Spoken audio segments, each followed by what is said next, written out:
And if there is something to learn about what Trump in power is going to be like, I think the first 100 days have given us one very clear lesson, right? We know he's trying for the whole dictator thing, no elections, no courts, no resistance, rule by terror, right? We know that. We know the people of this country aren't having it. But I think what we should also know, what we have just lived through in this first 90 plus days thus far, is him screwing up.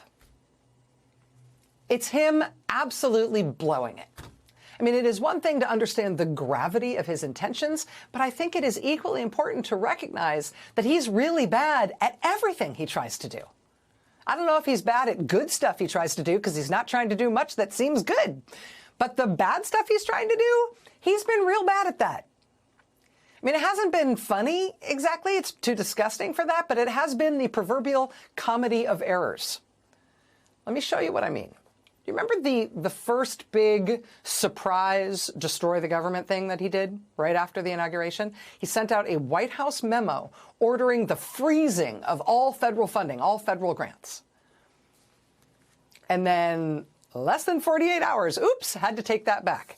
Headline, Trump White House rescinds memo freezing federal grants after widespread confusion and legal challenges. Quote, President Donald Trump's budget office on Wednesday rescinded a memo freezing spending on federal grants less than 2 days after it sparked widespread confusion and legal challenges across the country. The Monday evening memo from the White House Office of Management and Budget sparked uncertainty and left the White House scrambling to explain what would and wouldn't be subject to a pause in funding. So it was kind of the first big thing he did, and then they immediately had to take that back. Did we say freeze federal funding? We didn't. We're just going to, that's rescinded. We'll try that again. Right out of the gate.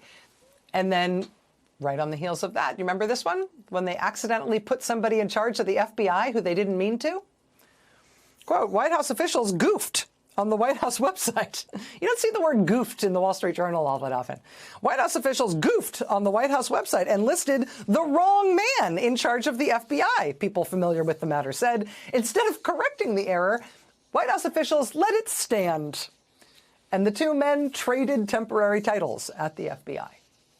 So they, accidentally put the wrong person as the acting head of the FBI, mixed up the names. We didn't mean to put you in there. Oh well, who cares? We'll just let the other guy we didn't mean to put in charge of the FBI be in charge of the FBI. What could possibly go wrong? Immediately after that, turns out they accidentally put the names of hundreds of CIA officers in an unclassified email and sent it to the White House, where things like that just kind of happen now. That same day, we learned that Trump has accidentally made it impossible for the Postal Service to accept mail from China. Trump made an announcement about shipping things from China. He had no idea, apparently, what the implications of that announcement would be. But then the post office announced, based on what you said, sir, this means America can no longer receive mail from China. And, well, I'm not exactly sure what he did mean, but that wasn't what he meant. So, that had to be reversed, too.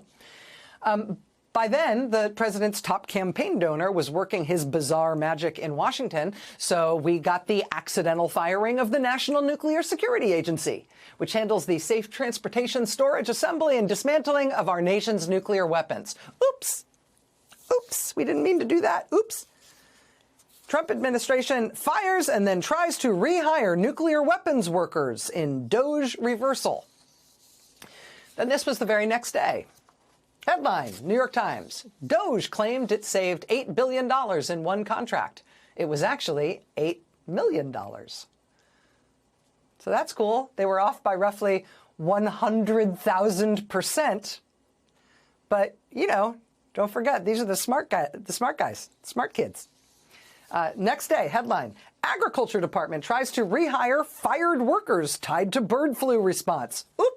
We accidentally fired all the bird flu people in the middle of the bird flu. Can we get them back? No, we can't. That same day, headline, Trump administration reverses plan to end free COVID test program. The taxpayers bought all these COVID tests, perfectly good COVID tests. They're still COVID. People are still testing for COVID to see if they have COVID. But because the Trump administration doesn't like COVID, they're going to what? incinerate millions of tests, of perfectly good tests, so Americans instead have to buy more of them by paying for themselves instead of getting the free ones the government already bought to hand out? Seriously? No, not seriously. Reverse that one, too. This was also that same day. This is a big day in Oopsville. Headline, Trump administration reverses its previous decision and reinstates legal aid for migrant children. Yeah, turns out babies don't make great lawyers. Doesn't work out great to have literally babies and toddlers appearing in court alone with a judge, like, asking them questions. I said, all rise, baby. Are you able to stand on your own? Oh, actually, sorry. Yeah, they reversed that, too. They have since tried again to take away the lawyers for babies and little kids in court after this initial reversal. So this one actually remains a live issue. I don't know if that's better. 2 days later, oops, we accidentally cut the program that helps the 9/11 first responders. Did we mean to do that? I think we did mean to do that, but we certainly can't defend it now that people are asking us to defend it. So that one gets reversed, too. Then Trump's top campaign donor, Elon Musk, tries on the federal government the same thing he did to destroy the company Twitter. He sends out the "What did you do last week?" email, insisting that anybody who doesn't immediately respond to that email will instantly be fired from the federal government, no exceptions. Really? Seriously? No, not really, and definitely not seriously.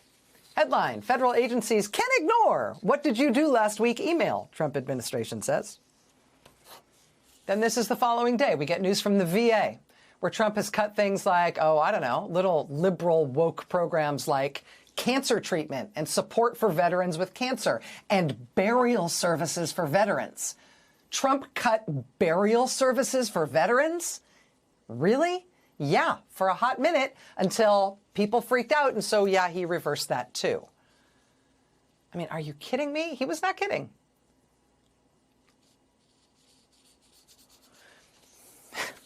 Next, headline, VA contract cancellations halted in major reversal. Maybe at this point, they're getting a little shy about screwing up so much, about having to take back and try to undo all these things that they're messing up. No, they're just getting warmed up. The very next day after taking back the veterans' burials that Trump cut, we get this headline, Elon Musk admits Doge accidentally eliminated prevention measures combating Ebola virus. Oops. The next day, headline, Trump administration reverses course after putting Veterans Crisis Line hires on hold. Quote, due to an administrative error, job offers for some Veterans Crisis Line positions that were scheduled to be filled later this month were mistakenly rescinded. This issue has been addressed, and VA is in the process of reissuing these offers. Due to an administrative error. What kind of administrative error has you accidentally cutting the suicide hotline? That same week, headline, struggling with errors, Doge deletes billions more from list of savings. Quote, Elon Musk's Department of Government Efficiency has deleted hundreds more claims from its mistake-plagued wall of receipts. Late Sunday night, the group erased or altered more than 1,000 contracts it had claimed to cancel, representing more than 40% of all the contracts listed on its site last week. And this was the next day. Headline, Trump abruptly walks back his directive to fire thousands of federal employees. Quote, in revised guidance issued to the heads of federal agencies, the Office of Personnel Management tries to rewrite history by claiming it never actually ordered agencies to fire those employees. Let's pretend we didn't do that one. And then this was the next day. Oh, this was a great one. Quote, at 2 p.m. Tuesday, the Trump administration posted a list of 443 properties for sale, an inventory that ranged from an El Paso toll booth to the FDA's research campus in Silver Spring, Maryland. In the next 5 hours, more than 100 properties were removed from the catalog, including the headquarters of the U.S. Department of Agriculture, the headquarters of the Department of Health and Human Services, the headquarters of the Department of Justice, the headquarters of the Department of Labor, and the headquarters of Veterans Affairs. By Wednesday morning, the entire list had been removed. So yes, Trump did announce that he was selling hundreds of federal buildings, including, I don't know, the headquarters of the Justice Department. But did he mean that? We're not even sure if we know. Oops. They just put them all up for sale and then took them all down and didn't answer any questions about what had happened there. Pretend that didn't happen. Then this was the very next day. Headline: in dizzying reversal, Trump pauses tariffs on some Mexican and Canadian products. A few days later, headline: Trump administration scraps far-reaching cuts to Social Security phone services after Washington Post report. Oh, this was genius. Quote, the Social Security, this is amazing. The Social Security numbers and other private information of more than 400 former congressional staffers and others, including President Trump's own lawyer, were made public Tuesday in the unredacted files related to the assassination of President John F. Kennedy that President Trump ordered released. After the Post reported the disclosure on Wednesday, the White House rushed to mitigate the impact. The National Archives then started screening the documents for Social Security numbers after they had already been publicly released. National Archives started screening the documents for Social Security numbers after the fact so that the Social Security Administration could identify living individuals and issue them new Social Security numbers. Oops.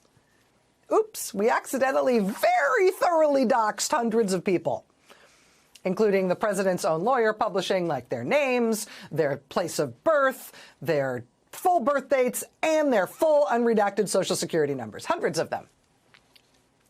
Oops. Then the following week, we get, oh, this is a real oops. Jeffrey Goldberg, editor of The Atlantic magazine, headline: the Trump administration accidentally texted me its war plans. Then this one, headline: Trump administration admits Maryland man sent to El Salvador prison by mistake. 2 days later, headline: Trump's tariffs hit remote islands. One is home to mainly penguins. The next day, headline: will make mistakes, says RFK Jr., as fired U.S. health staff asked to return.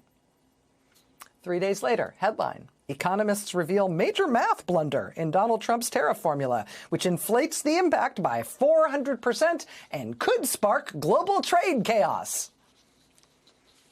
The next day, headline: National Park Service restores Underground Railroad webpage. Oops. Oops. Had we messed that up? Will you guys please pretend that that was a mistake and not something we totally did on purpose, but then we couldn't defend it once we did it, and so we just quietly undid it while hoping you wouldn't notice? Can we leave it like that? Same day, headline: Doge cuts at a Florida manatee refuge have been reversed. Same day, headline: Trump administration says it cut funding to some life-saving UN food programs by mistake. Oops. The next day, headline: Trump announces sudden reversal on tariffs. This past Friday night, New York Times headline: Trump officials blame mistake for setting off confrontation with Harvard. Quote, the April 11th letter from the White House to Harvard should not have been sent and was, quote, unauthorized. And it hasn't even slowed down. I mean, just this week, headline: Trump administration reverses course, restores funding for critical weather data centers. Headline: Elon Musk's hand-picked IRS chief lasts just 72 hours. The story of this first 100 days of Donald Trump's presidency is sometimes a very scary movie because of what he really does seem to be trying to do and what he has already done to some people and some parts of our government and some elements of our country.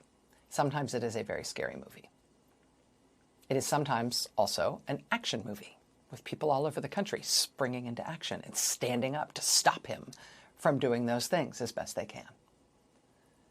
But the one thing it has consistently also been from the moment he got back to Washington is an unfunny farce, a slapstick mess of reversals and mistakes and, oops, let's pretend we didn't do that and let's try to undo it and let's hope no one notices just how dumb it was when we really did do it and we can't even really defend it, so oops. I mean, the one word that most sums up Donald Trump's term in office thus far, heading to 100 days in, the one word that best sums it up is oops. Just because they're trying to do really, really bad things doesn't change the fact that they're also just really bad at everything they try to do. Which for this country is definitely a curse, but also in some ways a blessing.